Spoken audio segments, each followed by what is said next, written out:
पुण्यात्माओं, परमात्मा कहते हैं जितना जितना गुड़ डालोगे उतना मीठा होगा। जितना हम गुरु जी के प्रति भक्ति भाव से बढ़ेंगे, गुरु को भगवान मान के, ये प्रथम शर्त है, गुरु को भगवान मानकर ही भक्ति होगी, अन्यथा भक्ति हो ही नहीं सकती।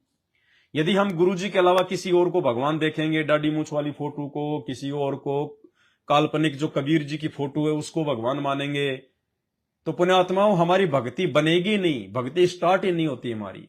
ये नियम है। और जिस दिन हम शुद्ध मन से पतिव्रता पद पे आ जाएंगे, फिर देखना परमात्मा ऐसे कांटे निकालेगा चुन चुन के परमात्मा। तो आज की वीडियो में केवल इतना ही, बाकी परमात्मा दया करेंगे और सभी भाई बहनों तक संदेश पहुंचाते रहेंगे। लेकिन ये चीजें तो ठीक है, चरण सेवा है, परमात्मा को भोग लगाना है, ये तो एक्स्ट्रा क्रिया है, ये तो करनी है। लेकिन पुण्यात्माओं सबसे अहम है भक्ति।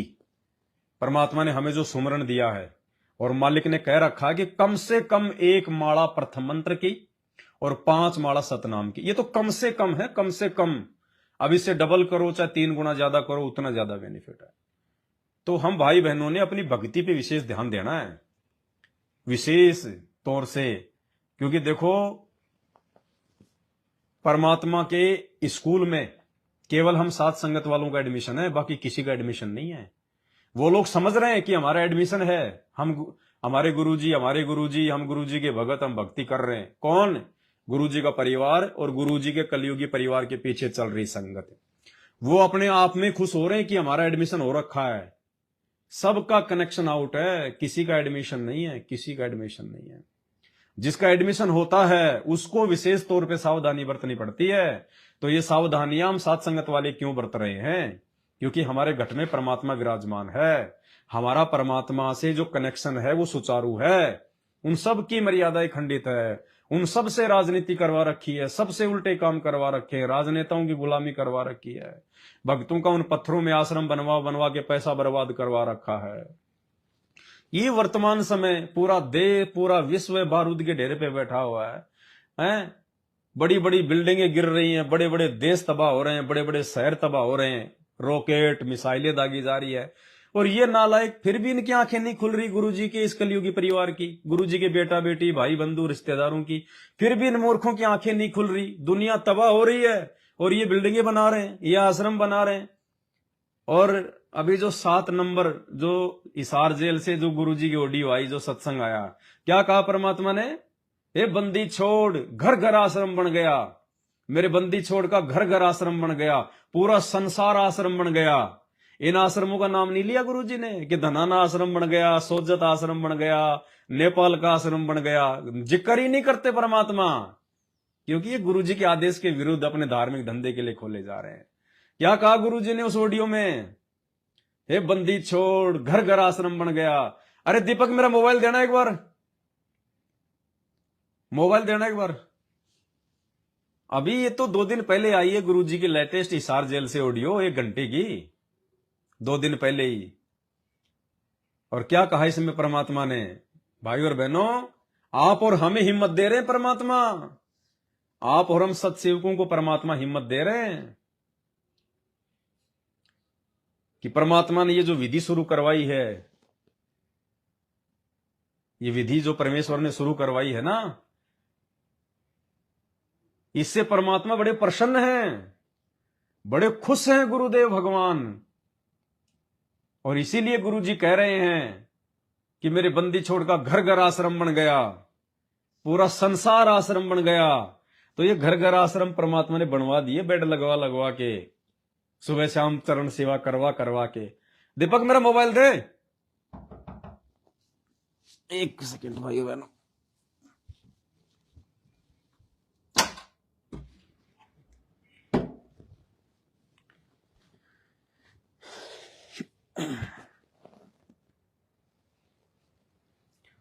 ये स्पेशल आशीर्वाद है परमात्मा का।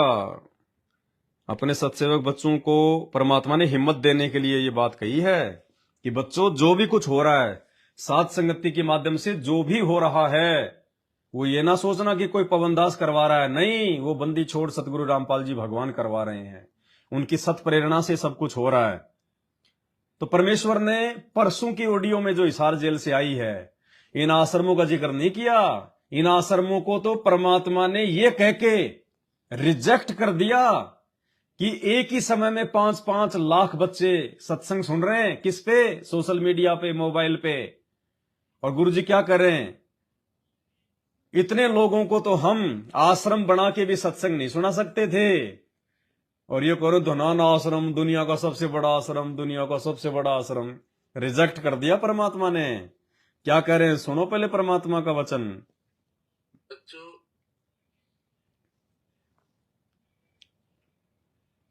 बच्चों, वो ठीक का दिन आ गया। चारों तरफ डंका बोल गया दाता का। एक समय में 4-5 लाख बच्चे सत्संग सुन रहे। इतना बड़ा हम आश्रम बना कभी नहीं सुना सकते थे। एक बंदी छोड़ सारा संसार आश्रम बन गया। मेरे बंदी छोड़ का वो घर घर आश्रम बन गया। और अपने बच्चों को पर किसी कृपा कर दी मेरे दाता ने। तो फिर क्या बताते हैं? ये विशेष आशीर्वाद सत्सेवकों के लिए है परमात्मा का, कि परमात्मा हमारी इस प्रक्रिया से, जो घर घर में बेड लगा के हम परमात्मा की चरण सेवा करते हैं, गुरुदेव भगवान को दोनों समय भोग लगाते हैं, गुरुदेव को हमने अपने घट में मान लिया, अपने घर में मान के हम पूज रहे हैं। इस प्रक्रिया से परमात्मा विशेष तौर पे प्रसन्न है, विशेष तौर पे। तो परमेश्वर कह रहे हैं, बंदी छोड़, घर घर आश्रम बन गया। घर घर आश्रम कहां बन गया? उन आश्रमों में कौन नहीं जाता? केवल सत्सेवक नहीं जाते, बाकी तो वहां धक्के खाने जाए रहे। वो संगत अगर अपने घर को आश्रम समझे तो उन आश्रमों में धक्के खाने की जरूरत नहीं है, जब तक हमारे गुरुजी नहीं आ जाते। उन आश्रमों में धक्के खाने की जरूरत नहीं पड़े। यदि उन भक्तों ने अपने घर को अपना आश्रम बना लिया होता तो घर को आश्रम केवल साध संगत वालों ने बनाया है, ज्ञान आधार से कि गुरुजी वहां है तो गुरुजी यहां भी है। हम किसी के मजदूर नहीं है, हम मजदूर हैं अपने बंदी छोड़ के। हम उनके परिवार के मजदूर नहीं हैं। ये ज्ञान आधार की भक्ति है। 650 साल पहले की तरह उन पंडितों के झांसों में आगे मूर्ख नहीं बनेंगे। अब उन पंडितों की भूमिका, उन नकली धर्मगुरुओं की भूमिका आज गुरुजी का कलयुगी परिवार निभा रहा है। आज ये जगत वाले हमारी भक्ति नहीं बर्बाद करवा रहे, आज गुरुजी का परिवार संगत की भक्ति बर्बाद करवा रहा है, क्योंकि काल गुरुजी के परिवार के माध्यम से सारा खेल खेल रहा है। तो परमात्मा ने अपने सत्सेवक बच्चों को स्पेशल आशीर्वाद दिया है कि तुमने जो घर घर में जो तुमने दरबार लगा लिया, और मालिक सौपन में आके प्रकट होके परमात्मा से आशीर्वाद दे रहे हैं अपने बच्चों को।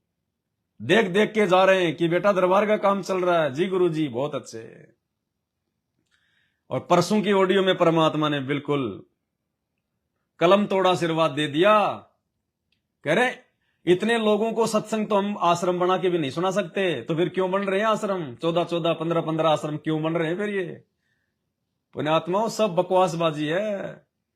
और गुरुजी ने कह दिया घर घर आश्रम बन गया। जब घर घर आश्रम बन गया तो उन फर्जी आश्रमों में धक्के खाने की क्या जरूरत है, जब तक हमारे गुरुजी नहीं आ जाते। ये विशेष मेहर परमात्मा की। बच्चों, वो ठीक का दिन आ गया। चारों तरफ डंका बोल गया दाता का। एक समय में 4-5 लाख बच्चे सत्संग सुन रहे। इतना बड़ा हम आश्रम बना कभी नहीं सुना सकते थे। एक बंदी छोड़ सारा संसार आश्रम बन गया। मेरे बंदी छोड़ का वो घर घर आश्रम बन गया। और अपने बच्चों को पर किसी कृपा कर दी मेरे दाता ने। तो फिर क्या बताते हैं? ये विशेष आशीर्वाद है सत्सेवकों को। हमारी क्रिया से बहुत प्रसन्न है परमात्मा, और हमने और ज्यादा उनको प्रसन्न करना है। इसी प्रकार, क्योंकि भाई और बहनों, ये जो प्रोसीजर है, ये साध संगति के माध्यम से परमात्मा ने जो घर घर में बेड लगवा दिए, या जो भाई बहन बेड नहीं भी लगा पाए किसी कारण से, घर में विरोध के चलते या आर्थिक तंगी के चलते, कोई बात नहीं, लेकिन परमेश्वर ने जो साध संगति में ज्ञान आधार से जो ये प्रक्रिया शुरू करवाई है कि हमारा आश्रम हमारा घर है, हमारे गुरुदेव हमारे साथ में है, यदि हम मर्यादा में हैं तो, यदि हम गुरु को भगवान मानेंगे तो भगवान ने हमारे घर में रहना पड़ेगा 24 घंटे। भगत के वश में है भगवान, भगत के वश में है भगवान। हमें अपने गुरुदेव भगवान को ढूंढने के लिए आश्रमों में, मंदिरों में, मस्जिदों पे, पहाड़ों पे धक्के खाने की जरूरत नहीं है। हमने किसी का गुलाम बन के रहने की जरूरत नहीं है। ये पिछली पीढ़ी का समय है। ये शिक्षा क्यों दी परमात्मा ने? गुलामी करने के लिए नहीं दी, मजदूरी करने के लिए नहीं दी। परमेश्वर ने ज्ञान को आधार बना के काल की सूक्ष्म चाल से बच के भक्ति करने के लिए दी है। और जब परमेश्वर अपने सत्सेवक बच्चों को इस प्रकार से भक्ति करता हुआ देखते हैं तो मालिक अति प्रसन्न होते हैं परमात्मा। और कल परमात्मा का सोफा लेके आए हैं, ये सामने जो आप देख रहे हैं, ये कल परमपिता परमेश्वर जी के बैठने के लिए कल एक सोफा लेके आए हैं परमात्मा का। और अभी सर्दी आ गई तो परमात्मा के 3 ब्लेजर भी ले आए और ड्राई क्लीन पे डाल रखे हैं। 3 रेमेंट्स के परमात्मा के ब्लेजर लेके आए हैं, बहुत बढ़िया कोट हैं परमात्मा के सर्दी के हिसाब से। और 3 लोवर हैं परमात्मा के, 3 टी शर्ट हैं, 3 शर्ट है परमात्मा की, 2 जोड़ी कुर्ते पायजामे हैं परमात्मा के। और घड़ी की सोच रहे हैं परमात्मा की, मालिक अगर प्रेरणा कर देंगे तो परमात्मा की एक घड़ी भी लेके आएंगे, 1-1.5 लाख रुपए के आसपास आएगी परमात्मा की। बहुत अच्छी घड़ी हम देख के आए हैं, परमात्मा की घड़ी भी आएगी। और भी जो जो चीज परमात्मा जो प्रेरणा करेंगे, क्योंकि आने तो गुरु जी अपने सत्सेवक बच्चों के पास में है। अब वो समय गया, वो गुरुदेव का परिवार, वो कोऑर्डिनेटर, उनके रिश्तेदार, वो 2 किलोमीटर दूर से दर्शन करेंगे परमात्मा के जब आएंगे तब। परमात्मा ने जितना मौका उनको देना था दे दिया। अब तो परमात्मा की नई टीम खड़ी होगी और वो टीम परमात्मा साथ संगति से सेट कर रहा अपनी। अब तो परमेश्वर के पास में वो रहेंगे और उनके पास में परमात्मा रहेगा जो गुरु को भगवान मानेगा। और उनके परिवार ने तो इतने सारे कुकर्म करके और वैसे ही उन्होंने परमात्मा से दूरी बना ली है। तो जो भाई बहन ये सोच के उन आश्रमों में जा रहे हैं कि कल को गुरुजी आश्रमों में आएंगे या गुरुजी अपने परिवार वालों के पास में आएंगे तो हमारा भी दाव लग जाएगा, इस बहन में मत रहना। समदृष्टि है ये परमात्मा, समदृष्टि। इन्होंने खूब मौका दे लिया अपने परिवार को, अपने रिश्तेदारों को, उन बड़े बड़े भक्तों को। अपनी हरकतों से वो बाज नहीं आए और भगवान के इस शुद्ध मार्ग को, इस पवित्र मार्ग को उन्होंने राजनीति का समावेश करके अपवित्र कर दिया। परमात्मा को उन्होंने दुखी कर दिया। गुरु को भगवान नहीं मानने दे रहे। 8 सितंबर आते ही गुरु जी का जन्मदिन मना लेते हैं। आश्रमों को हॉस्पिटल बना दिया इन्होंने, धर्म को धंधा बना दिया इन्होंने, भक्तों को मजदूर बना दिया इन्होंने। वो कागज की फोटो को हटा नहीं पा रहे, दाढ़ी मूछ वाले को, कबीर जी की। अपने गुरु को भगवान मान नहीं पा रहे। गुरु ऐसे मूर्खों के पास जाके क्या करेगा। अब तो परमेश्वर की नई टीम खड़ी हो जाएगी, ये साथ संगति से परमात्मा छांटे लेगा। तो भाई और बहनों, ये आप और हमारा बहुत बड़ा सौभाग्य है। कुछ नहीं, कुछ भी भोके दुनिया और कुछ भी भोके भगत, भोकने दो। अज्ञानियों का काम है भोकना। जिसके अंदर जो भरा पड़ा ना वही बाहर निकालेगा। मेमोरी कार्ड में फिल्मी गाने तो फिल्मी गाने आएंगे, सत्संग नहीं निकाल सकता वो। तो इनके दिमाग में जो गंदगी भरी पड़ी है ये तो वही बोलेंगे, इनको बोलने दो, हमें फर्क ही नहीं पड़ना चाहिए। हमें परमात्मा ने बिल्कुल सच्चे मार्ग पे बैठा रखा है परमात्मा ने, और यही है वो मार्ग, साध संगति ही है जहां से परमात्मा अपने हंस लेके जाएंगे सतलोक में। और एक दिन इन सबको आना पड़ेगा। अगर भक्ति करनी है तो चाहे गुरु जी का परिवार हो, चाहे रिश्तेदार हो, चाहे कोऑर्डिनेटर हो, इनको साध संगति से जुड़ना पड़ेगा। और पिछले 8 वर्षों से परमात्मा जो भक्ति विधि आप और हमसे करवा रहे हैं ये इनको करनी पड़ेगी। तो सोचिए ये आप और हमारे से कितने पीछे हैं। इनको तो 10-12 साल लगेंगे हृदय में ये जमाने के लिए, साध संगति की वीडियो देख देख के, कि वास्तव में गुरुजी ही परमात्मा है, गुरुजी ही भगवान है। क्योंकि गुरुजी ऐसा कोई चमत्कार, ऐसा कोई काम नहीं करेंगे आने वाले समय में भी जिससे कि दुनिया उन्हें भगवान मान ले। भगवान तो भाई साहब ज्ञान से ही मानना पड़ेगा, ज्ञान को आधार बनाकर ही मानना पड़ेगा।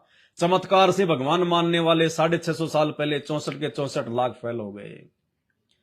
तो कोई ये सोचे कि आज गुरुजी चमत्कार करेंगे। गुरुजी ने जो अनमोल ज्ञान दे दिया, सारे शास्त्रों को नींबू की तरह निचोड़ के रख दिया। लाखों की कैंसर, लाखों का एड्स, जो मर चुके थे उनको जीवित कर दिया। इससे बड़ा चमत्कार नहीं है कोई। ज्ञान को आधार बना के गुरु को भगवान मानना पड़ेगा। तो इनको तो 8-10 साल लगेंगे बड़ी मुश्किल से। सोचिए परमात्मा ने हमें इनसे कितना आगे चला दिया। तो भाई और बहनों, बहुत सौभाग्य टिके रहना इस मार्ग पे, चाहे कितनी भी समस्या आवे, कुछ भी प्रॉब्लम आवे, काल धरती पे उतर के सामने आ जाए तलवार लेके हाथ में, तो बिना भाई साइड में क्या है, मारूंगा तेरे को, मार ले, क्या मारेगा तू, है तू खुद ही मरा पड़ा है, क्या मारेगा तू, बंदी छोड़ के बच्चों को मारेगा, तेरी औकात है इतनी दृढ़ता, फिर देखना परमात्मा बंदी छोड़, एक झाड़ू की सीख से, और रावण ने 70 बार तलवार मारी और उस झाड़ू की सीख को नहीं काट पाया। वो रावण जो 70 जोटों का मांस खाता था, 70 भैंस खाता था एक टाइम पे, और 70 मटके, 100 मटके दारू के 100 जो है वो मतलब भैंसों का मांस खाता था। परमात्मा कहते इतना शक्तिशाली। तो बंदी छोड़ हमारे साथ में परमात्मा, घबराने की जरूरत क्या है। बार बार गुरुजी कहते हैं तुम विश्वास करो, कुछ भी हो जाए अपने बंदी छोड़ पे विश्वास करो, अपने गुरुजी पे, फिर देखो यूं खड़ा मिलेगा परमात्मा दीवार की तरह। अब उनके बच्चों का बाल विवाह का नहीं कर सकता कोई। बाल विवाह का क्या होता है। ये पवन दास आपका भाई आपके सामने 8 साल से इनके सामने दीवार की तरह खड़ा है, और इन्होंने जितनी घटिया हरकत करनी थी मारने की इन्होंने सारी कर ली। अटैक भी किए इन्होंने 3-3, 4-4 बार। फुल प्लानिंग की इन्होंने जो है मर्डर करने की, फुल प्लानिंग। जो मुझे मारने के लिए आ रहे थे बंदूक लेके, वो खुद फिर साथ संगति में आ गए मैनेजमेंट से झगड़ा करके। वो हरियाणा का वो दीपक दास, उसको गुरुजी के भाई ने मुझे मारने की सुपारी दे दी थी, और जयपुर में साथ संगति थी 2016 में, और उधर से वो बंदूक लेके और एक बंदा और लेके हिसार से मुजदास को मारने के लिए आया था। परमात्मा ने वो साथ संगति कैंसिल करवा दी। अब हमारे साथ तो परमात्मा भाई। 2 साल बाद उस दीपक दास का मैनेजमेंट वालों के साथ में झगड़ा हो गया। अब उसकी ऐसी नौबत आन पड़ी, उसकी घरवाली उसको छोड़ के चली गई, 2 बच्चे, और कोई भी उसको रखने को तैयार नहीं। वो दोनों बच्चों को लेके मुझ पवन दास के पास में आया, जब मैं वहां पे किशनगढ़ रह रहा था अजमेर में। दोनों बच्चों को लेके दास के पास में आया और 1-1.5 महीने रहा। सारी बातें बताई उसने, और वीडियो बनाई उसने 2, कि मुझे मारने के लिए जयपुर रवाना कर दिया था तेरे को हथियार देके। तो भाई और बहनों, ये तो परमात्मा है बंदी छोड़। जब हम इसके हो जाएंगे ना, तब किसकी औकात जो हमारा बाल भी बाका कर दे। लेकिन हमने रहना पड़ेगा समर्पित, दृढ़ और पतिव्रता पद पे, फिर देखो परमेश्वर की दया। तो आज की वीडियो में केवल इतना ही, और समय समय पे परमात्मा की सत प्रेरणा से आप जीवों को प्रेरित करते रहेंगे। बंदी छोड़ सतगुरु रामपाल जी भगवान की जय हो।